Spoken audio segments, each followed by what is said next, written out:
Нова стимулативна мерка на владата за студентите на државните универзитети најави денеска премиерот Груевски на годишната конференција на Унијата на млади сили. Мерката предвидува награда за студентите кои ќе дипломираат со просек над 9,50 на еден од првите 3 највисоко рангирани универзитети во земјава. За овие студенти владата ќе обезбеди патување во една од трите најатрактивни светски дестинации – Париз, Барселона или Венеција, при што сите трошоци ќе бидат покриени од страна на владата. За оние студенти кои ќе имаат најдобар успех во студирањето, поточно кои дипломирале со просек над 9,50, на еден од првите 3 највисоко рангирани универзитети во Македонија.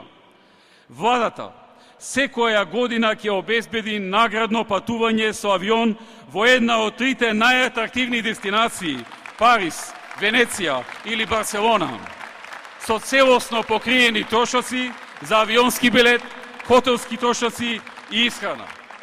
Тие што најмногу ќе вложат труд и ќе покажат најдобри резултати, ќе добијат и екстра награда од владата на Република Македонија. Мерката ќе почне да се реализира од септември или октомври оваа година, со што, како што рече Груевски, владата ќе ги стимулира студентите преку учење и знаење да се борат за повисок просек во текот на студирањето, а истакна и дека работат на концептот со кој наскоро ќе се воведат и посебни квоти за бесплатно студирање на втори-трет циклус за студентите со пониски примања.